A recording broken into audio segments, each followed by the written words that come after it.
ಇಟ್ಟ ಪ್ರಸಾದ ಒಳಗ ಹಾಕತ ಸಿದ್ಧಾರೂಢರ ಪ್ರಸಾದ ತಮ್ಮ ಇವರು ಮಾಡಿದರವಾಗ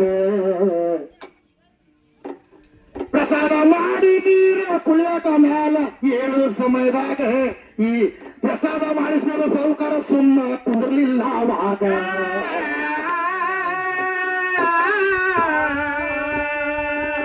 ಊಟ ಮಾಡಿ ಹಂಗೆ ಬಾಯಿಯಲ್ಲಿ ಬಿಟ್ಟು ನಡೆದೀತಿ ಇದು ಯಾರ ನಿಮ್ಮ ಒಪ್ಪ ಒದಿಬೇಕು ಹೊರಗ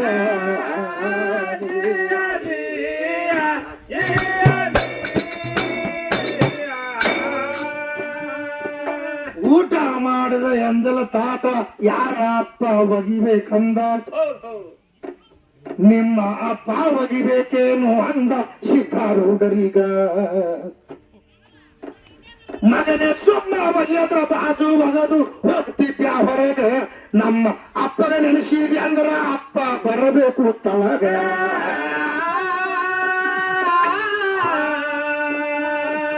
ಅಪ್ಪ ಒಗಿಬೇಕಂದಿದೆ ಅಂದ್ರ ನಮ್ಮ ಅಪ್ಪನೇ ಒಗಿತಾನಿದು ನಾ ಏನ ಹಿಡಿಯುವುದಿಲ್ಲ ಅಂದ ಸೌಕರ್ಗ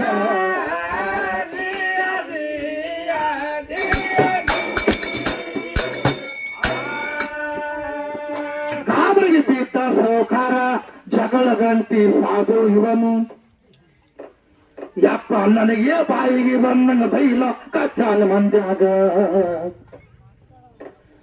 ನಮ್ಮ ಅಪ್ಪ ಬಗಿತನ ಸುಮ್ಮ ನಿಂದ್ರು ಅಂದ ಮಂದ್ಯಾಗ ಈ ಸೌಕಾರನ ಬಾಯಿ ಬಂದ ಆಯ್ತು ಕ್ಷಣದಾಗ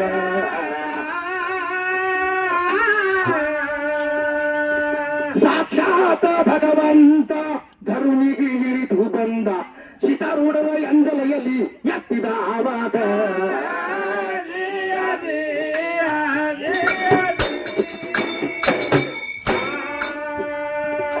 ಎಂಜಲ ಉಳಿದಿದ ಪ್ರಸಾದ ಭಗವಂತ ಉಣ್ಣುವಾಗ ಒಬ್ಬ ಸಾಧು ತಿಂದನ ಯಾಕ ಉಣ್ತಿ ಅಂದವನೀಗ ಒಚ್ಚ ಹಿಡಿದೈತಿ ಹೋಗೋ ಮರಣ ಸೌಕಾರ ನಿನಗ ಈ ಎಂದಲ ತಾಟ ಸಿಗುದಿಲ್ಲ ಅಂದ ಕೈಲಾಸದ ಒಳಗ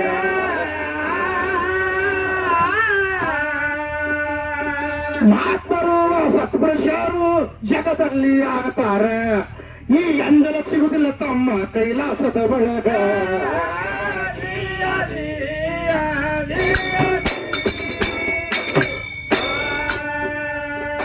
ಎಡೆ ತಗದ ಒಗದ ಕೂಡ್ಲೆ ಗುಡಿಯಾನ ಕೇವಿಗೆ ಕರೆದ ಕೈ ತೊಳ್ಕೊಳ್ಳಾಕ ನೀರ ಬೇಕು ಇವರೀಗ ಮಹಾಲಕ್ಷ್ಮೀಗೆ ಹೊರಗ ಕರೆದು ಸಿದ್ಧಾರೂಢರಾದಾಗ ಯವ್ವ ನೀರಾಕ ಬಾರ ಕೈ ತೊಳಿತೀನಿ ಬರಾಗ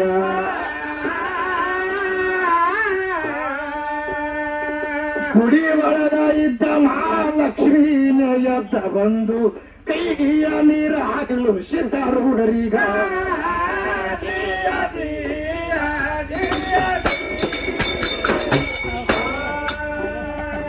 ಸರ್ಕಾರ ನೋಡಿ ಗಾಬರಿಗಾದ ಏನು ವಿಚಿತ್ರ ಆಯ್ತು ಇದು ಅಲ್ಲ ಮಹಾಲಕ್ಷ್ಮಿ ಗುಡಿ ಅಂದು ಎತ್ತು ಬಂದಳ ಹೊರಗ ಈ ಸಿದ್ಧಾರೂಢ ಪಾದಿಗೆ ಬಿದ್ದ ಸೌಕಾರ ಆವಾಗ ಸೌಕಾರ ಸಿದ್ಧಾರೂಢ ಬುದ್ಧಿ ಹೇಳ್ತಾನ ಆವಾಗ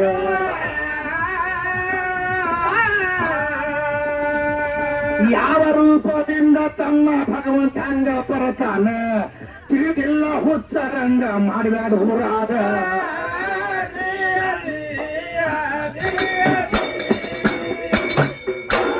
ಟೈಮ್ ಅದಕ್ಕೆ ಇಂತಿಂಥವ ಆಧಾರ ಖರ್ಚಿ ತಗೊಂಡು ಬಂದಿಂದ ಇದೆ ಈಗ ಅಂದ ಕೂಡಲೇ ಹೊಟ್ಟು ನಮ್ ಸೀರೆ ಹುಟ್ಟಿದ್ರೆ ತಿಕ್ಕಿದೀನಿ ಇವರು ನಿಮ್ಮ ದೇವಿಗೆ ನೀವು ಹೊಲಸ್ಕೋರಿ ಅಂತ ನಿಮಗೆ ಅವ್ರ ಸಿದ್ಧಾರೂಢ ಏನಂದ್ರು ನೋಡವ ಮತ್ ಒಳಗೆ ಗುಡಿಯಾಗೆ ಕೂತಿರ್ತೇನ ನಮ್ ಕೈಗೆ ನೀರ್ ಹಾಕ್ತಿ ನಾವು ಊಟ ಮಾಡಿ ಹೋಗ್ತೇವ್ ನಾವ್ ಅಂದಿವು ಹೊರನಿಟ್ಟು ಇವಾಗ 1,00,000 ಮಂದಿ ಊಟ ಮಾಡಿದ ಅವ್ ಕರೆದ್ ಬಾಜು ನಿಂತಾನ ಇವಾಗ ಅವ್ರಿಗೆ ಬಿದ್ದ ಗುಡಿಯಾನ ದೇವಿ ಕೈಲಾಗತ್ತ ಇವನ್ನು ಮತ್ತೆ ಯಾರು ಕರೀಲಿ ಮತ್ತ ನೀನ್ ನಿಮ್ಮ ಅಪ್ಪ ತೆಗಿ ಅಂದಿ ನಮ್ಮ ಅಪ್ಪ ತಾಳ ನೀನು ಬಂದ್ ಬಾಲಿ ಅಡಿ ಈಗ ಸಾಕ್ಷಾತ್ ಭಗವಂತನೇ ಬಂದು ಬಾಳಿ ಅಳಿ ಒಳಗೆ ಉಳಿದ ಎಂಜಲ ಊಟ ಮಾಡ್ಲತ್ತ ಇದು ಇನ್ನೊಬ್ಬ ಉಂಡಾನ ಇಲ್ಲ ಅದು ಉಳ್ಳಿ ಮಹಾತ್ಮರು ಶರಣರು ಸಾಧುರು ಸತ್ಪುರುಷರು ಈ ಜಗತ್ತದಲ್ಲಿ ಆಗ್ತಾರ ಅವರು ಈ ಎಂದಲು ಇಲ್ಲೇ ಸಿಗ್ತದ ಇದು ಕೈಲಾಸದಲ್ಲಿ ಸಿಗಂಗಿಲ್ಲ, ಅದು ಅಂತ್ಯಕಾಲ ಮುಗಿತ. ಇಲ್ಲೇ ಮಹಾತ್ಮರಾಗಬೇಕಾಗ್ತದ ಜಗತ್ತಿನಾಗ. ನೀನ್ ಹಂಗ ತಿಳಿಬೇಡ ಅಂತ ಬಾಜು ಒಗದ ಇನ್ನು ಕೈ ತೊಳ್ಕೊಳಕ್ ನೀರ್ ತರೋರ್ ಬೇಕಲ್ಲ. ನೀರದ ಯಾಕೆ ನಿನಗ್ ಕೇಳಿ ತಡಿ ಅನ್ನವ, ನೀ ನೀರ್ ಹಾಕೋ ಮನುಷ್ಯನ ಅಲ್ಲಿ ಅನ್ನವ. ಗುಡಿ ಒಳಗಿದ್ದ ಮಹಾಲಕ್ಷ್ಮಿ ಅಂದ ನೋಡವ, ಮತ್ತೆ ಕೈ ತೊಳ್ಕೊಂಡು ಅಪ್ಪರೇ ತಾಡ್ ತಗದಾನೀಗ. ನೀಟ್ ಕೈಗೆ ನೀರ್ ಹಾಕಿ ನೀರು ಕುಡಿದು ಹೋಗ್ತೀನಿ ನಾ ಅಂದ. ಮನೆಗೆ ಹುಬ್ಬಳ್ಳಿ ಹೋಗೋವಾಗಿಂದ ತಗೊಂಡು ಒಳಗಿಂದ ಮಹಾಲಕ್ಷ್ಮಿ ಇಳಿದು ಬಂದು ಅದೇ ಕಳಸಿ ಒಳಗಿಂದ ನೀರು ಸುರಿವಿ ಸಿದ್ಧಾರೂಢರ ಕೈ ತೊಳಸಿ ಹೋಗಿ ಬಾನಿ ಅಂತ ಕಳಿಸಿದ್ರು. ಮತ್ತೆ ಗುಡಿಯಾಗ ಹೋಗಿ ಕೂತು ಇದು ಗಾಬರಿ ಬಿತ್ತು ಸಾವುಕಾರ. ನಾನು ಲಕ್ಷ ಮಂದಿಗೆ ಎಷ್ಟೋ ವರ್ಷ ಊಟ ಮಾಡ್ತೀನಿ, ಒಮ್ಮೆ ಪ್ರತ್ಯಕ್ಷ ಆಗಿಲ್ಲ. ಇನ್ನಾಯಿಗೊಬ್ಬ ಹರ ಕರಿಬಿ ಹಾಕೊಂಡು ಬಂದಿರ್ತಾನೆ, ಊರ್ ಬಲ್ಲಿ ಯಾಕೆ ಬಂದ್ರಲ್ಲ ದೇವಿ ಅಂತ. ಅವಾಗ ಒಬ್ಬ ಸಿದ್ಧಾರೂಢರಿನಂತಾರೆ, ತಮ್ಮ ಇದು ಒಲಿಸಬೇಕಾಗಿದ್ರೆ ಹಂಗಲ್ಲ, ತನ್ನನ್ನುಗಳ ತಾನು ತಿಳು. ನೀನು ಭಗವಂತನಿಗೆ ಒಲಿಸಿದ್ರೆ ಮಾತ್ರ ಒಲಿತದ. ನೀ ಬರೇ ಗರ್ವ ಅಹಂಕಾರದೊಳಗೆ ನನ್ನಂತ ಶ್ರೀಮಂತ ಯಾರ ಊಟ ಹಾಕೋದ್ ಕೂತಿ ಇವ್ರಿಗೆ, ಇವ್ರು ಊಟ ಮಾಡ್ತಾರ ಸುಮ್ಮೋಕಾರ.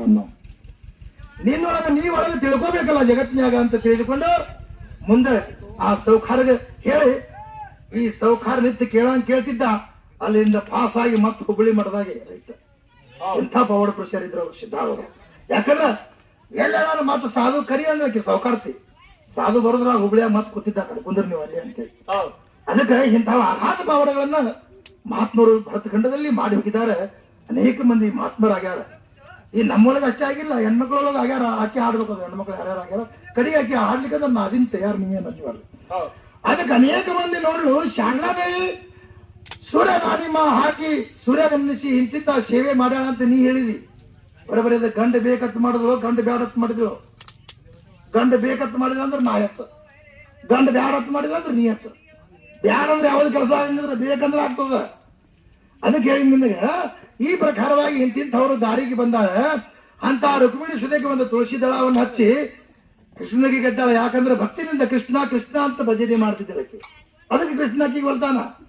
ಮತ್ತೆ ನಿನಗಾದ್ರೂ ನೋಡ, ಎಷ್ಟೋ ಮಂದಿ ಹೆಣ್ಣು ದೇವರುಗಳು ಇದ್ರು ಸುದಕ್ಕೆ ನಿಮ್ಮ ದ್ರೌಪದಿ ಸುದಕ್ಕೆ ಕೃಷ್ಣನಿಗೆ ಕರೆದವ.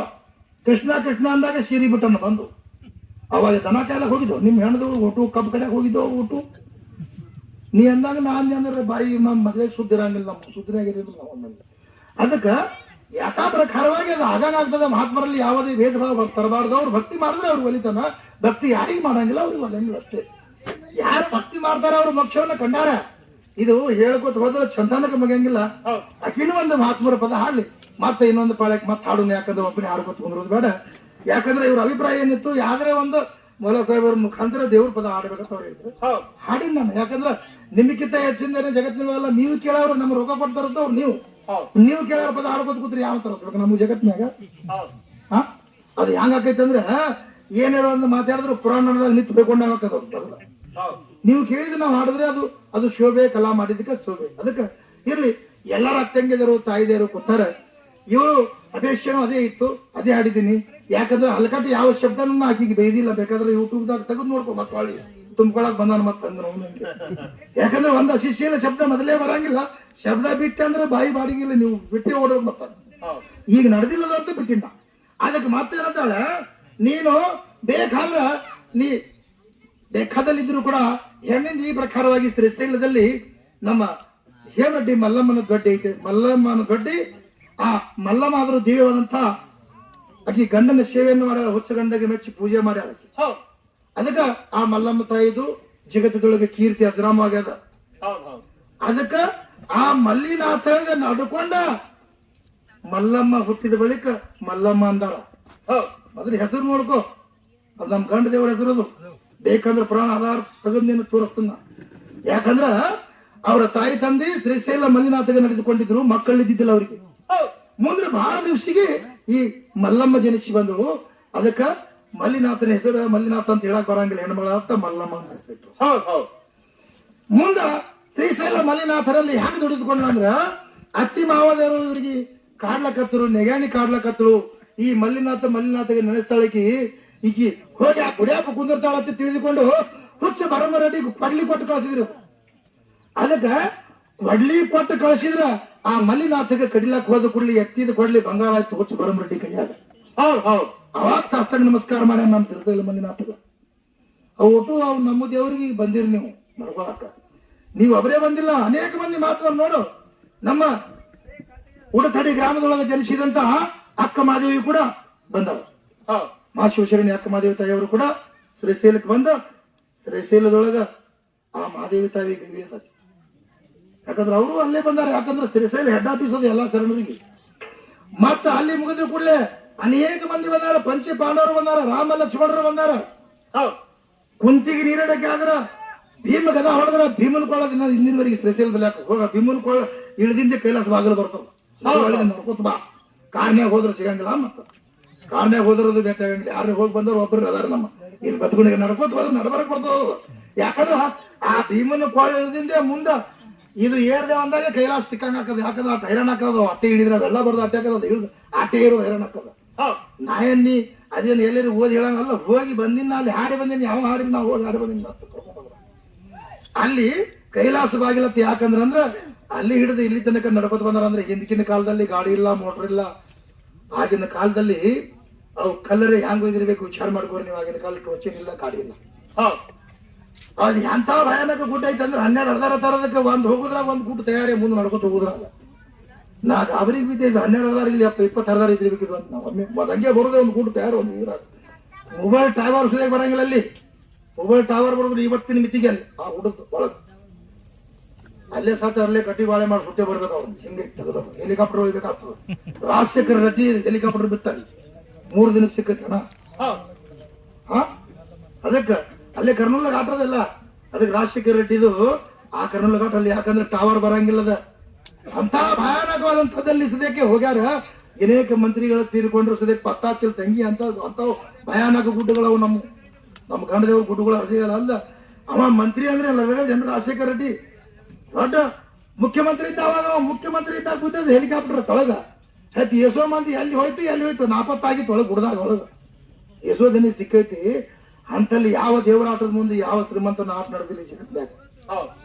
ಅದಕ್ಕ ನೋಡ್ನೆ ಸಾವು ಅನ್ನುವಂಥದ್ದು ಭಕ್ತು ಭಗವಂತ ಇಟ್ಟಿದ್ದ ಅಂದ್ರ ನೀ ಇಲ್ಲೇ ಕೂತಿ ಮನ್ ರಿಪೇರ್ ಮಾಡಿದ್ರು ಟೈಮ್ ಸುಮಾರು. ಅದಕ್ಕೆ ಹೇಳ್ತಾನ ತಗ್ದಿರಿ ಗಾಂಡೂರ ಆಯ್ತು ಪಾಂಡು ಕ್ಯಾ ಕರೆಂಗ ಅಂತ. ಅದಕ್ಕೆ कबीरदास ಹೇಳ್ತಾನೆ खुदा देने ठहरा तो छप्पड़ फाड़ कर देता है, लेने ठहरा तो चमड़ी काट कर लेता है. ಭಗವಂತ ಗುಡ್ಲಕ್ಕ ನಿತ್ತಂದ್ರ ಮುಗುಲ್ ಹರಿದು ಕೊಡ್ತಾನ. ತಗೊಳಕ ನಿತ್ತಂದ್ರ ತೊಗಲು ಸುಲಿದು ತಗೋತಾನ. ಹೊಳ್ಳಿ ಯಾವಾದ್ರೆ ಒಂದ್ ದವಾಖಾನೆ ಹೋಗಿ ಹೊರಗೆ ತೆಗೆದ್ರೆ ಸಾಕು ಒಟ್ಟು ಹೋಯ್ತು ಮಂದಿ ಗೊತ್ತಾಟ.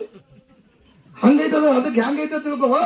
ಮಹಾತ್ಮರು ದಿವ್ಯವಾದಂತ ಶರಣರ ಪ್ರಸಾದಕ್ಕೆ ಕೊಡ್ಲಾರ್ದಂತ ದುಡ್ಡ ಹೋಗಿ ದವಾಖಾನೆಗೆ ಸೇರ್ತದ. ಈಕಿ ನನಗೆ ಹೇಳಾಗತ್ತಾಳ ಹಂಗ ಆಡಿದ್ರೆ ದವಾಖಾನೆ ಮುಟ್ತಾವ ಅಂತದ್ ಇಂಥದ್ ಆಡ ದವಾಖಾನೆ ಮುಟ್ಟಬಹುದು. ಅದಕ್ಕೆ ಹೆಂಗೈತೆ ಅಂದ್ರ ಕೇಳುವಂತಹ ಜನರಲ್ಲಿ ಆನಂದ ಆಗ್ಬೇಕು. ಅದು ಆನಂದ ಆದ್ರೆ ಆ ದುಡ್ಡು ಅವ್ರು ಕೊಟ್ಟಿದ್ದಕ್ಕೆ ನಮಗೆ ಸ್ವಾರ್ಥಕ. ಯಾಕಂದ್ರ ಅವ್ರೇನ್ ಹಲಕಟ್ಟು ಮಾತು ಕೇಳಿಲ್ಲ. ಅವರು ಜಗತ್ನ್ಯಾಗ ಎಲ್ಲ ಅವ್ರ ಮನ್ಯಾಗ ಅಂತ ಹಲಕಟ್ಟು ಮಾತುಗಳು ತುಂಬ್ಯಾವ. ನಮ್ಮ ಮನ್ಯಾಗ ತುಂಬ್ಯಾವು. ಅದಕ್ಕೆ ಯಾರನ್ನು ಜಗತ್ತಿನೊಳಗ ಕೀಳಾಗಿ ಕಾಣಬೇಡ. ಭಗವಂತನ ಶಿವನಾಮ ಸ್ಮರಣೆ ಮಾಡಿ 3 ದಿನದ ಸಂತ್ಯದ ದಾಟ್ಕೊಂಡು ಹೋಗುದು ಕಲಿ ಚಂದಾಗಿ. ಅದಕ್ಕ ಮೊದಲು ಹೆಂಗೈತಂದ್ರ ದಾಟೋದು ಕಲಿಬೇಕ. ದಾಟೋದು ಕಲ್ತಂದ್ರೆ ಒಂದ್ ದಿವ್ಸ ದಾಟಿ ಹೋಗ್ತಿ. ಮತ್ತೆಲ್ಲರ ಇದೇ ಭವದ ಗದ್ದಲದೊಳಗೆ ಬಿದ್ದಿ ವಾಟ್ಯಾರು ಎಲ್ಲಿ ಸಿಗ್ಲಾರ್ದಂಗ ಹೋಗ್ತಿ. ಪತ್ತೊಳಗ ಹಂಗ ಹೋಗಿ ಬಿದ್ದಂಗ. ಎಂತಿಂತವ್ರು ಉದ್ಧಾರ ಆಗ್ಯಾರ. ನಮ್ಮ ಶ್ರೀಶೈಲ ಮಂಜುನಾಥನ ಬಲ್ಲಿ ದಿವ್ಯವಂತ ಜ್ಞಾನ ಪಡೆದುಕೊಂಡು ಬಂದ್ರು. ನಮ್ಮ ಲಕ್ಷಣ ಸಿದ್ಧಲಿಂಗ ಅವರು ಪಡೆದು ಬಂದ್ರು. ಭಾರತ ಖಂಡದಲ್ಲಿ ಪ್ರಸಿದ್ಧನ ಸಿಗುತ್ತು ಕಮರಿ ಲಕ್ಷಣ ಪೀಠ ಅಂತ. ಅವರೆಲ್ಲ ದಿವ್ಯ ಜ್ಞಾನ ಅಲ್ಲಿ ಶ್ರೀಶೈಲ ಮಂಜುನಾಥನಲ್ಲಿ ಪಡೆದುಕೊಂಡು ಬಂದಾರ. ಹೋಗಿ ಲಿಂಗ ದರ್ಶನವನ್ನು ಮಾಡಿ ನಾವು ಯಾವ ಭಾವನೆ ಇಟ್ಕೊಂಡು ಹೋಗ್ತೇವೋ ಆ ಭಾವನೆಯಿಂದ ಆ ಭಗವಂತ ನಮ್ಮನ್ನ ಕಾಪಾಡ್ತಾನೆ. ನಾವು ಒಳ್ಳೆಯವರಾಗಿರ್ಬೇಕಷ್ಟೇ. ಅದಕ್ಕೆ ನೀವೊಂದು 2 ನನಗೆ ಬೇಯ್ದೆ ಅಂದ್ರೆ ನಾ 10 ಬೇಯ್ತೀನಿ. ಆದ್ರೆ ಇವು ಬೇಯಂತ ಸವಾಲ್ ಇದು. ಬತ್ಗುಣಿಗೆ ಅಂದ್ರೆ ಬೇಯ್ದಾಡು ಸವಾಲ್ ಇದೆ. 2 ಬೇಯ್ದ್ರಾಗ ಬಂದು ವಾರ್ನಿಂಗ್ ಕೊಡ್ತಾರೆ. ಯಾಕೆ ಏನೇ ಕನ್ನಲ್ಲ ನೀ ಮಾಡು ನನಗೆ ನೀ ಬೇಬೇಡ ಒಟ್ಟು ಅವರೇ ಬೇಯಲಕ್ಕ ತೀವ್ರತ ಇರ್ಲಿ. ಇವ್ರು ಯಥಾ ಪ್ರಕಾರವಾಗಿ ಒಂದು ಮಹಾತ್ಮರ ಪದ ಹಾಡಂದ ಕೂಡಲೇ ನಾ ಹಾಡಿದ್ದೀನಿ ನೋಡು. ಒಂದೇ ವಿಷಯ ನಿನಗೆ ಹೇಳ್ತೀನಿ. ನಾಯಿ ಮನುಷ್ಯ ಕಡಿತೈತೆ, ಮನುಷ್ಯ ತಿರುಗಿ ನಾಯಿ ಕಡಿಬಾರ್ದು. ಹಂಗ ನೀ ಬೇಕಾದಷ್ಟು ಬೇಯಿ ತಿರುಗಿ ನಿನಗೆ ನಾ ಬೇಯವಲ್ಲ. ಬರೀ ಆಧಾರ ಖರ್ಚೆ ಕೊಡ್ತೀನಿ. ಇಂಥಲ್ಲೇ ಆಧಾರ ಆಗಿ ಅದಂತ